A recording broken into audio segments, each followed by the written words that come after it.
Here we go.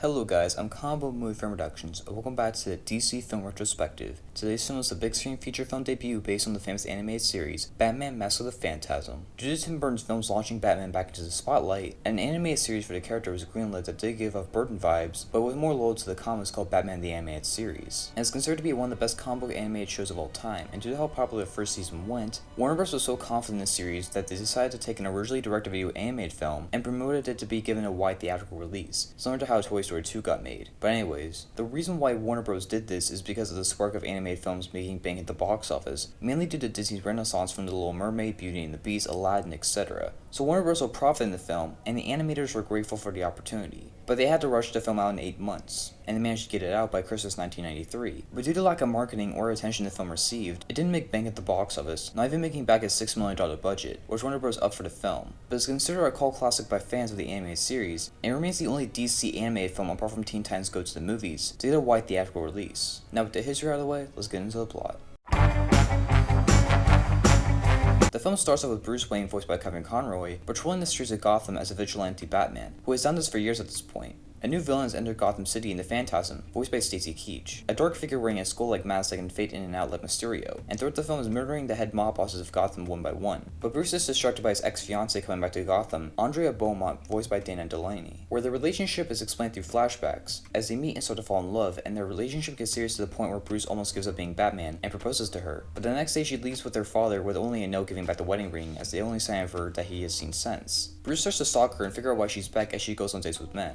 Meanwhile, the Phantasm still wreaks havoc in Gotham, and keeps killing mob bosses with only Salvatore Valestra, an old man on the brink of death, the only one left, voiced by the late Abe Vigoda. So he goes to the only member he knows that is still alive, and is none other than Joker, voiced by Mark Hamill, who lives in an abandoned amusement park and makes a deal with Valestra to bring down whoever's killing him off. The police suspect Batman is the one doing the killings, but after Joker kills Valestra off screen and puts a camera underneath his robe, he sees the Phantasm, but not before the Phantasm blows up Valestra's mansion. The Phantasm then gets into a fight with Batman, ending with the Phantasm escaping and Batman getting chased down by police. But Andrea saves him as the two start to bond. She reveals that she left him not because she didn't want him, it's because her father was in debt with the mob and couldn't pay them back, so they had to run and eventually her father was killed by them. The Phantasm fights Joker and goes to kill him, where it's revealed that Andrea is the Phantasm, calling out the mob bosses for vengeance for killing her father and taking her life away. Batman shows up and tells Andrea not to kill the Joker. Also, she finds out Bruce is Batman along the way. Batman and Joker end up fighting as Joker plans to blow up his base, as Andrea takes Joker, but he doesn't die as he comes back in the anime series from what I hear. But it does end with Joker's base exploding as Batman gets out of there and thinks Andrea is dead, but finds her necklace in the Batcave as she rides a boat out of Gotham City alone, as Batman continues to patrol the streets as credits roll. As somebody who's never seen an episode of the animated series, this made me interested in checking out the series for its Burton-esque art style to it and a direction. That's willing to go darker than most cartoons, but still having some levity in there. The voice acting is great from Kevin Conroy to especially Mark Hamill as a Joker. The music is also really good as well, capturing the tone of the film, as well as having some cool designs, mainly with the look of Gotham and the Phantasm and having some fun action also. It feels like an extended episode of the TV series, and I appreciated trying to have a fleshed out story with the romance.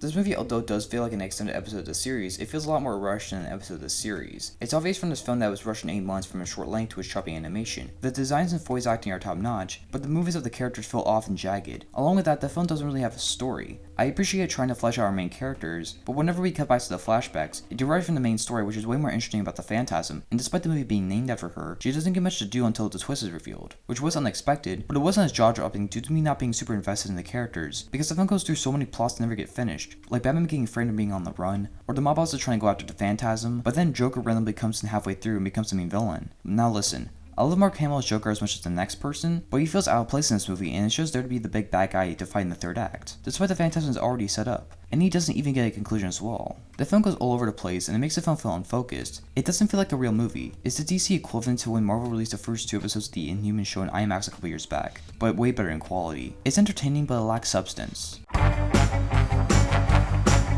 Overall, Batman Mask of the Phantasm is okay. I can definitely see where the fans of the animated series call this a cult classic, and it made me interested in putting the series on my watch list for TV shows, from the great voice acting, the cool action, cool styles and designs. It's darker tone that you wouldn't expect from a cartoon, and it doesn't waste much time being under 80 minutes. But at the same time, the film is incredibly unfocused, having no substantial story the film goes through. It's all over the place with plots being picked up and dropped, flashbacks getting ejected throughout, and throwing Joker in the last second. Apart from the romance, which was decent, almost no other plots get resolved. It definitely feels rushed and should have taken their time with it if Warner Bros. Didn't try to force it into theaters. But I can't deny this was an interesting film to watch that kept me entertained for 76 minutes, and if you are a fan of the anime series, I definitely recommend it. But if you're looking for an actual film instead of an extended episodes of TV series, then this probably won't satisfy you. I give Batman Mask of the Phantasm a C+, a 6.5 out of 10, and a streamer recommendation. So that's Batman Mask of the Phantasm. What do you guys think about it? Leave your thoughts in the comments and please make sure to like and subscribe to more content. I'm Combo Movie Film Productions, and this isn't the last DC film review, because justice needs to be served.